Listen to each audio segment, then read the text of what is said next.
जय हिंद। इसके पिछले वीडियो में हम लोग अनुच्छेद 130 तक को देख लिए थे। अब हम समझेंगे अनुच्छेद 131। देखिए, अनुच्छेद 131 में कहा गया है कि सुप्रीम कोर्ट की प्राथमिकता या मूल अधिकार है। तो अब ये क्या होता है, तो देखिए, जिस प्रकार हम लोग के पास कोई मूल अधिकार है जिससे हम कोई छीन से नहीं सकता, उसी प्रकार सुप्रीम कोर्ट के पास ही अपना मूल अधिकार है, उससे कोई भी नहीं छीन सकता है। तो आखिर सुप्रीम कोर्ट किस मूल अधिकार की बात करता है? तो कहा गया है कि कुछ ऐसे मामले हैं जो सिर्फ सुप्रीम कोर्ट के पास ही जाएंगे, अन्य किसी भी कोर्ट में उस मामला को नहीं ले जाया जाएगा। तो आखिर कौन कौन से मामले हैं? तो 3 मामला आप याद रखिए, जो 3 ऐसे मामले हैं जो सिर्फ सुप्रीम कोर्ट में ही जाएंगे। और कौन कौन सा मामला है? तो कहा गया है कि जब मान लीजिए कोई स्टेट है, यानी कि मान लीजिए कोई स्टेट है, वो दूसरे स्टेट के विवाद आ जाए, यानी कि एक स्टेट दूसरे स्टेट से विवाद कर ले, तो इस विवाद को आप हाई कोर्ट या डिस्ट्रिक्ट कोर्ट में नहीं ले जा सकते हैं, जाएगा तो आपका सुप्रीम कोर्ट में ही जाएगा। यानी कि यह जो आपका स्टेट विवाद है, यह सुप्रीम कोर्ट में ही जाएगा अनुच्छेद 131 के तहत। और कहा गया है कि मान लीजिए कोई स्टेट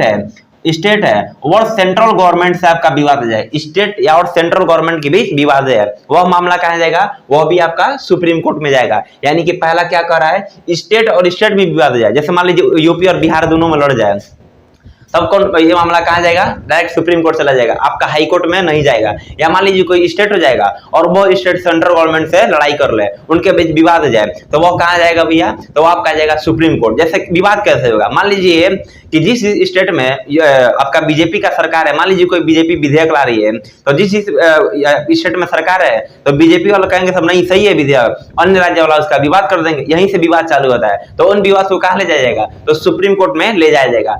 तीसरा आपका जो कंडीशन आता है, मान लीजिए कोई स्टेट हो जाए, स्टेट और कोई सेंट्रल गवर्नमेंट एक में मतलब साझा कर लें सब, और दूसरे तरफ स्टेट और स्टेट में विवाद हो जाए, यानी कि मान लीजिए कुछ स्टेट हो जाएगा और सेंट्रल गवर्नमेंट एक तरफ हो जाए सब, और स्टेट अपने में विवाद कर लें सब, तो इन विवाद को भी सुप्रीम कोर्ट में ले जाया जाएगा। यह अनुच्छेद 131 कहता है, यानी कि सुप्रीम कोर्ट की मूल अधिकारता, इन तीनों मामलों को आप अन्य कोर्ट में नहीं ले जा सकते हैं, जाएगा तो यह आपका सुप्रीम कोर्ट में ही जाएगा। अनुच्छेद 131 यही कहता है। आपका अनुच्छेद 132 कहता है कि सुप्रीम कोर्ट में अपील करने का अधिकार। देखिए, आपका जो अनुच्छेद 132 से लेकर अनुच्छेद 136 है, यह सब एक ही तरह है, मतलब एक ही बात कहता है। क्या कहता है समझिएगा, कहा गया है कि आप सुप्रीम कोर्ट में अपील कर सकते हैं। मान लीजिए अब अपील कैसे करेंगे भैया? तो मान लीजिए आप कोई केस कर दिए, आप केस लड़ भी रहे हैं, आप सबसे पहले केस कहाँ ले जाएंगे? सबसे पहले आप डिस्ट्रिक्ट कोर्ट में केस को लड़ेंगे। पता चला डिस्ट्रिक्ट कोर्ट के फैसला से आप असंतुष्ट हैं, फिर कहाँ जाएंगे? तो आप हाई कोर्ट में चले जाएंगे।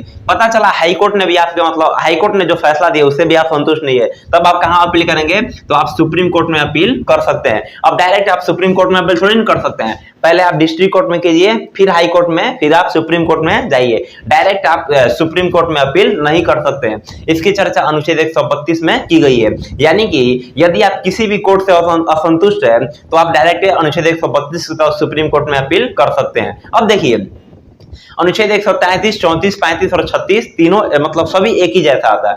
अनुच्छेद 132 में कहा गया अपील कर सकते हैं। अब अपील भी तो भैया दो प्रकार से होता है। किसी व्यक्ति पर जब केस होता है तो दो प्रकार से केस होता है, एक सिविल मामला, एक सेशन मामला। अब सिविल की चर्चा, या तो आप अपील करेंगे, या तो सिविल मामला का अपील करेंगे, या आप सेशन मामला का अपील करेंगे। अब ये सिविल और सेशन मामला क्या होता है? तो इसको हिंदी में कहते हैं दीवानी और इसको कहते हैं फौजदारी। अब ये दीवानी और फौजदारी क्या होता है भैया? दो प्रकार से केस चलता है, या तो आप पर कोई केस चल रहा है तो दीवानी होगा, और या तो फौजदारी होगा। अब कब दीवानी होगा और कब फौजदारी होगा उसको समझिए। दीवानी में उस मामला का रखा जाता है, मान लीजिए संपत्ति से, यानी कि पैसा, धन हो चाहे संपत्ति, ऐसी कोई मामला हो तो उसे कहाँ रखा जाएगा? तो उसको आपको रखा जाएगा अनुच्छेद 133। यदि मान लीजिए कोई आपका मैटर फंस गया, जैसे जमीन का आपका कोई मतलब केस फंस गया, आप जा रहे हैं डिस्ट्रिक्ट कोर्ट में चले गए, डिस्ट्रिक्ट कोर्ट ने आपका जो फैसला सुनाया वो अच्छा फैसला आपको नहीं लगा, फिर आप कहाँ चले जाएंगे? उसको लेकर हाई कोर्ट में चले जाएंगे। हाई कोर्ट में आप जाएंगे तो पता चला हाई कोर्ट ने जो फैसला सुनाया उस फैसला से आप असंतुष्ट हैं, फिर आप कहाँ जाएंगे? तो अनुच्छेद 132 का प्रयोग करके आप सुप्रीम कोर्ट चले जाएंगे। और सुप्रीम कोर्ट कहाँ आपको भेजेगा? तो अनुच्छेद 133 का सिविल मामला में आपको भेज देगा। यानी कि यदि पैसा, धन या संपत्ति से कोई मतलब आपके ऊपर केस है तो वो अनुच्छेद 132 के तहत जेबे करेगा सुप्रीम कोर्ट में, लेकिन सुप्रीम कोर्ट किस में रखेगा? तो अनुच्छेद 133 के तहत सिविल मामला में उसको रख देगा। और सेशन में क्या आता है? जैसे मारपीट हो जाएगा, सेशन में मारपीट हो जाएगा, चाहे हत्या की कोशिश करना, अन्य बहुत सारे मामले इसमें आते हैं। जैसे मारपीट, मान लीजिए आपने मर्डर कर दिया, चाहे कोई व्यक्ति मर्डर कर दिया किसी का, तो आप क्या करें, डिस्ट्रिक्ट कोर्ट में केस लड़ लिए, डिस्ट्रिक्ट कोर्ट ने जो फैसला सुनाया वो सही नहीं सुनाया, आपको अच्छा नहीं लगा उसका फैसला, तो भैया अनुच्छेद 132 हमें अधिकार देता है कि आप चले जाइए हाई कोर्ट में जाइए, फिर आप हाई कोर्ट से सुप्रीम कोर्ट चले जाइए। तो सुप्रीम कोर्ट में अनुच्छेद 132 के तहत आपका केस जाएगा, लेकिन वो किस में रख देगा, तो अनुच्छेद 133 में नहीं रखेगा, क्योंकि अनुच्छेद 133 सिविल मामला रखता है, तो आपका अनुच्छेद 134 के तहत वो सेशन यानी कि फौजदारी मामला में उसको रख देगा। यह था आपका अनुच्छेद 132, 33 और अनुच्छेद 134, तीनों एक दूसरे से एकदम लिंक होता है। अनुच्छेद 135 में कहा गया है फेडरल न्यायालय। अब ये फेडरल न्यायालय क्या होता है इसको समझिए, यानी कि इसमें कहा गया है फेडरल न्यायालय।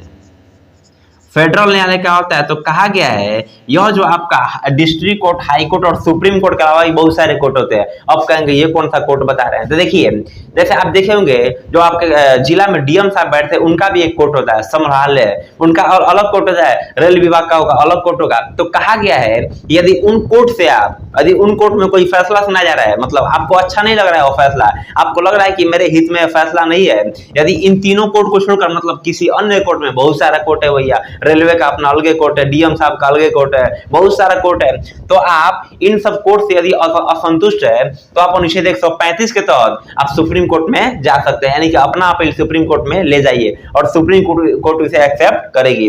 यह कहता है आपका अनुच्छेद 135। फिर आपका आता है अनुच्छेद 136। अनुच्छेद 136 में कहा गया है कि अन्य मामले, यानी कि मान लीजिए कहा गया है अन्य मामले की मतलब जांच। और अनुच्छेद 136 क्या कहता है, अन्य मामला, मतलब इसका समझिए क्या होगा। कहा गया है कि मान लीजिए कोई केस है, उस पर संसद अभी तक नियम कानून नहीं बनाया गया है और उस केस को लेकर कोई व्यक्ति आता है, तो सुप्रीम कोर्ट का यह दायित्व है या कर्तव्य है कि उस केस को एक्सेप्ट करे और इस पर मुकदमा चलाए, उस पर कार्रवाई करे, ये नहीं कि लौटा दे, ऊपर कानून नहीं है, नहीं लौटा सकते। अनुच्छेद 136 से यही कहता है। जो अनुच्छेद 135 और अनुच्छेद 136 है ना, वो इतना इंपॉर्टेंट नहीं है। इसके बाद आपका आता है अनुच्छेद 137। अनुच्छेद 137 में कहा गया है न्यायिक पुनरावलोकन। अब ये न्यायिक पुनरावलोकन क्या होता है, तो समझिए इसको।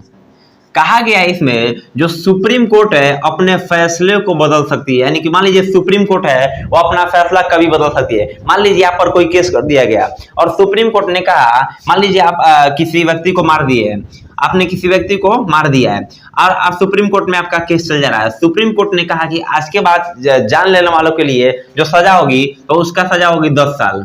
10 साल की मान लीजिए आपको सजा वो दे दी। पता चला वही केस किसी अन्य के साथ होता है और अन्य भी आपका सुप्रीम कोर्ट में जाता है, वही काम किया जो आपने सजा किया था। पता चला कि सुप्रीम कोर्ट ने कहा कि नहीं छोटा 10 साल हटाए के 5 साल कर दो, यानी कि सुप्रीम कोर्ट अपने फैसले को बदल सकती है, सुप्रीम कोर्ट का यह अधिकार है। इसी को हम न्यायिक पुनरावलोकन कहते हैं, रिव्यू, यानी कि इसकी चर्चा अनुच्छेद 137 में की गई है। देखिए हमारे भारतीय संविधान में बहुत सारे केस स्टडी आते हैं, जैसे इसमें आपका आता है चंपकन दोनाई राजन मामला। जैसे चंपकन दोनाई राजन मामला से एग्जांपल को हम समझते हैं। इसमें कहा गया जो हमारा जो संविधान है, संविधान को प्रस्तावना का अंग नहीं माना गया, यानी कि हमारा जो संविधान का प्रस्तावना है उसको संविधान का अंग नहीं माना। चंपकन दोनाई राजन मामला। अब ये चंपकन दोनाई राजन मामला में क्या कहा गया, इसकी चर्चा जब हम आएगा चंपकन दोनाई राजन मामला तब उसमें हम देखेंगे।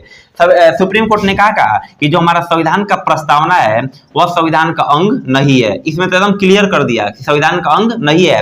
लेकिन तभी आता है आपका केशवानंद भारती का केस।